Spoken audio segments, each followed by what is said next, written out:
नमस्कार, मी स्वप्नील पाटील। आज आपण एक अशीच प्रेरणादायी कथा ऐकणार आहोत। अर्थातच ती आली आणि ती जिंकली। खरं म्हणजे ती हरली आणि मग जिंकली। हो, अपयशाच्या छाताडावर पाय देऊन उभं राहत तिने यशाला गवसणी घातली। अशाच एका प्रेरणादायी व्यक्तिमत्वाविषयी आज आपण बोलणार आहोत। मित्रांनो, पॅरिस ऑलिम्पिक 2024 सध्या सुरू आहे आणि अखंड क्रीडा विश्वाचं लक्ष या स्पर्धेकडे लागलेलं आहे। अर्थातच भारतीयांसाठी काल रविवार दिनांक 28 जुलै 2024 हा दिवस आनंदाचा ठरला, कारण नेमबाजीच्या स्पर्धेमध्ये भारतीय महिलेनं एक उत्तुंग कामगिरी करत ऐतिहासिक कांस्य पदकाला गवसणी घालण्याचा पराक्रम केला। आणि ही तुमच्या आमच्यासाठी अभिमानाची आनंदाची गोष्ट। आणि त्या महिलेचं, त्या खेळाडूचं नाव आहे मनू भाकर। मनू भाकर हिच्याविषयी आपण सगळ्यांनी जाणलं असेल। तिला कांस्य पदक मिळालं याविषयी आपल्याला माहिती असेल। आपण सगळ्यांनी तिचं अभिनंदन केलं, तिच्यावर कौतुकाचा वर्षाव झाला। आपण सगळ्यांनी सोशल मीडियाच्या माध्यमातून तिला अभिनंदनपर स्वरूपामध्ये तिला त्या ठिकाणी शुभेच्छा दिल्या। पण या यशामागे असणारा जो संघर्ष आहे, त्या संघर्षाविषयी मला तुमच्याशी बोलायचं आहे। अर्थातच मी आज तुम्हाला या व्यक्तिमत्वाची पार्श्वभूमी सांगणार आहे, तिचा संघर्ष सांगणार आहे। तिला थोडंसं आपण समजून घेऊया, कारण यश सगळ्यांना दिसत असतं, पण त्या यशाच्या पाठीमागचं जे परिश्रम आहे, जो संघर्ष आहे, तो संघर्ष आमच्या आजच्या तरुण पिढीला दिसणं, आमच्या विद्यार्थ्यांना दिसणं हे सगळ्यात महत्वाचं आहे असं मला वाटतं। आणि म्हणूनच मनू भाकर या खेळाडूचा मी या ठिकाणी आपल्याला परिचय देतोय। हरियाणामधील जज्जर तालुक्यातील मनू भाकर, वडील रामकिशन भाकर, आई सुमेधा भाकर। आई शिक्षिका, वडीलही चांगल्या प्रशासकीय सेवेमध्ये। आणि मनू भाकर ही अभ्यासामध्ये खूप हुशार, म्हणजे ही विद्यार्थिनी किंवा माझी मुलगी चांगली डॉक्टर होईल, इंजिनियर होईल किंवा एखाद्या शासकीय अधिकारी होईल अशी आईची इच्छा। पण वडिलांना असं वाटतंय की आपल्या मुलीनं बॉक्सर व्हावं। अर्थात वडिलांनी तिला बॉक्सिंग किटही आणून दिला, तिने सरावही केला। क्रीडा क्षेत्रामध्ये तिचं योगदान, क्रीडा क्षेत्रामध्ये तिची असणारी आवड ही अतुलनीय होती। तिने मोठ्या प्रमाणावर वेगवेगळ्या खेळांमध्ये प्रावीण्यही मिळवलं होतं। बॉक्सिंग क्षेत्रामध्ये तिचं तशाच पद्धतीनं करिअर सुरू झालं, परंतु एके दिवशी बॉक्सिंग सराव करत असताना तिच्या डोळ्याला दुखापत झाली आणि तिची बॉक्सिंग त्या ठिकाणी थांबली। वडिलांना वाटतं आपली मुलगी बॉक्सर व्हावी, आईला वाटतं की आपली मुलगी डॉक्टर व्हावी, आणि म्हणूनच तिनं डॉक्टर व्हावं यासाठी आई प्रयत्नशील आहे। अर्थातच शिक्षण क्षेत्रामध्ये आई असल्या कारणानंच तिला आपल्या मुलीनं शिक्षण क्षेत्रामधून शिक्षण घेऊन तिने चांगलं प्रशासकीय अधिकारी, डॉक्टर, इंजिनियर व्हावं हे तिला वाटणं स्वाभाविकच आहे। वडिलांना एक वाटतं, आईला एक वाटतं। खरं म्हणजे आई आणि वडील हेच ठरवत असतात की मुलांनी काय करावं। आणि बॉक्सिंग सराव थांबल्यानंतर तिनं मार्शल आर्ट मध्ये चांगलं प्रावीण्य मिळवलं। परंतु हे सगळं करत असताना एकीकडे आईनं आपली मुलगी डॉक्टर होणार हे निश्चित केलं होतं। 10वी नंतर कोटा या ठिकाणी वैद्यकीय शिक्षणाच्या पूर्व परीक्षेसाठीचं शिक्षण घेण्यासाठी तिची त्या ठिकाणी नाव नोंदणीही आईने केली। आणि अशाच एका दिवशी मनू भाकरच्या आयुष्याला कलाटणी मिळणारा एक क्षण घडला। शाळेच्या मैदानावर पीटी शिक्षक अनिल जाखड या ठिकाणी क्रीडा प्रकार त्या ठिकाणी वेगवेगळे घेत होते आणि त्या ठिकाणी मनू भाकर हजर होती। आणि सहज म्हणून मनू भाकरचं क्रीडा कौशल्य पाहून जाखड सरांनी तिच्या हातामध्ये पिस्तूल दिली आणि तिला सांगितलं, नेमधर। आणि काय आश्चर्य, पहिल्याच प्रयत्नामध्ये अगदी योग्य लयीमध्ये मनू भाकरने जे शूट केलं ते शूट पाहिल्यानंतर अनिल जाखड सर आश्चर्यचकित झाले। धावत ते आपल्या शाळेच्या मुख्याध्यापकांकडे गेले आणि मुख्याध्यापिकांना सांगितलं, आपल्या शाळेची एक विद्यार्थिनी उत्तम नेमबाज होऊ शकते आणि माझी अशी इच्छा आहे की आपण तिला नेमबाज होण्यासाठी परवानगी द्यावी। अर्थातच शाळेच्या मुख्याध्यापिका होत्या सुमेधा भाकर, म्हणजेच मनू भाकरची आई। मनू भाकर विषयी त्या ठिकाणी त्यांनी सांगितल्यानंतर आईने सरांचा जो आत्मविश्वास होता, सरांची जी पारख होती, या पारखेला अनुसरून त्या ठिकाणी डॉक्टर होण्यापासून त्या ठिकाणी डॉक्टर करण्याचा जो विचार होता तो विचार त्यांनी बाजूला सारला आणि मनू भाकर हिच्या हातामध्ये पिस्तूल आली आणि मग सुरू झाला एका उद्याच्या अव्वल नेमबाजाचा प्रवास.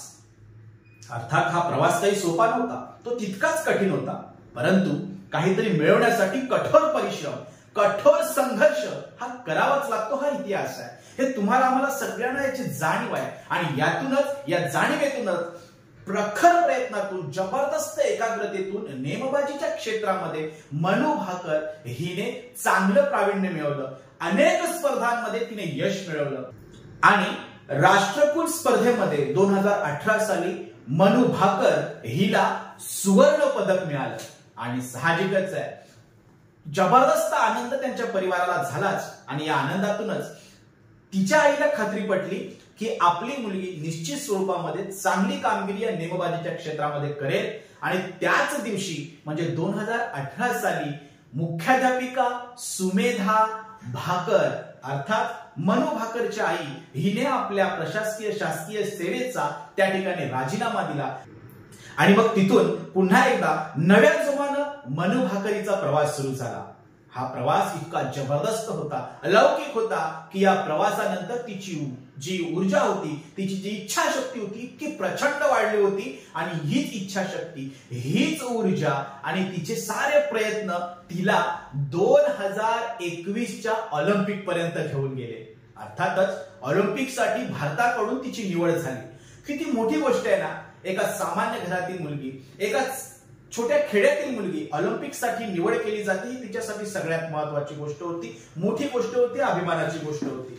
अर्थातच निवड झाल्यानंतर जेव्हा टोकियो या ठिकाणी ती ऑलिम्पिकसाठी गेली त्यावेळेसही तिचा आत्मविश्वास जबरदस्त होता. पण सगळ्याच गोष्टी जरी जुळून आल्या तरी नियतीनं मात्र तिच्या विरुद्ध एक वेगळाच कट आखला होता. नियतीनं तिच्या समोर एक वेगळाच पेच प्रसंग उभा केला. पात्रता फेरीत त्या ठिकाणी मनू भाकर ज्या वेळी उभी राहिली त्यावेळेस 55 पैकी 44 शॉट तिला लावायचे होते, मात्र तिचे शॉट व्यवस्थित बसत नव्हते, लय सुटली होती, गती मिळत नव्हती. आणि जेव्हा लक्षात आलं की तिच्या पिस्तुलेमध्ये बिघाड झाला होता, पिस्तुलात बिघाड झाल्यामुळे तिची गती, तिचा लय संपला होता. आणि अर्थातच हा सगळा प्रकार घडल्यानंतर आणि अर्थातच हा सगळा प्रकार घडल्यानंतर तिचा आत्मविश्वासाला कुठेतरी तडा गेले असावे आणि पिस्तूल दुरुस्तीनंतर सुद्धा तिला मात्र त्या स्पर्धेत काहीही हाती लागलं नाही. प्रचंड निराश झाली. प्रचंड निराश होऊन जेव्हा ती घरी आली, जेव्हा ती पुन्हा परत आली, त्यानंतर त्या निराशेची जागा नकारात्मकतेने घेतली आणि हीच नकारात्मकता पुढे काही दिवस चालू राहिली. आईला तिची काळजी वाटायला लागली. आईने तिला सांगितलं की तू आता फॅशन डिझायनिंग करावं, परदेशामध्ये जावं, अशा पद्धतीचा निर्णय झाला. परंतु पुन्हा एकदा तिचे प्रशिक्षक तिच्या पाठीशी पुन्हा उभे राहिले. त्यांनी पुन्हा एकदा तिच्यात आत्मविश्वास निर्माण केला आणि हाच आत्मविश्वास पुन्हा एकदा मनू भाकरची उमेद वाढवणारा ठरला. खरं म्हणजे आपल्या सगळ्यांच्या आयुष्यात असा एखादा गुरु नक्की असतोच आणि तो असायलाच हवा, जो जेव्हा जेव्हा आम्ही हारतो, जेव्हा जेव्हा आम्ही संपतो असं आम्हाला वाटतं त्यावेळेस आम्हाला उभा करणारा गुरु असावा. जो गुरु खऱ्या अर्थानं अर्जुनाच्या हातामधील पडलेला बाण पुन्हा एकदा उचलून देतो असा एखादा गुरु असायला हवा. जेव्हा जेव्हा आम्हाला अपयश येईल तेव्हा उभं करणारा गुरु असावा. आणि असा गुरु खऱ्या अर्थानं या मनू भाकर हिला मिळाला होता आणि याच गुरुने पुन्हा एकदा उभं केलं. नुसतं उभं केलं नाही, तिला लढायला शिकवलं. नुसतं लढायला शिकवलं नाही, तिला जिंकायला भाग पाडलं. आणि पुनश्च एकदा भारताकडून 2024च्या ऑलिम्पिकसाठी अर्थात पॅरिस ऑलिम्पिक 2024 साठी मनू भाकर हिची निवड झाली. आणि ही निवड झाल्यानंतर साहजिकच आनंद आहे. मी मगाशीच म्हटलं, ऑलिम्पिकसाठी निवड होणं ही सोपी गोष्ट नाही. ऑलिम्पिक मध्ये गेल्यानंतर या ठिकाणी पात्रता फेरीत ती 4थ्या क्रमांकावर राहिली. तिने तीच लय, तीच गती कायम स्वरूपामध्ये राखून कांस्य पदकाला गवसणी घातली. आणि खऱ्या अर्थानं तब्बल 12 वर्षानंतर अशा पद्धतीनं नेमबाजीच्या क्षेत्रामध्ये भारताला जो पदकांचा दुष्काळ लागला होता, हा दुष्काळ संपला. आणि मित्रांनो, 10 मीटर रायफल फायरिंग मध्ये पहिली महिला त्या ठिकाणी पदक मिळवणारी ठरली ती म्हणजे मनू भाकर. खऱ्या अर्थानं अतिशय संघर्षमयी कथा, तुम्हाला आम्हाला प्रेरणादायी कथा.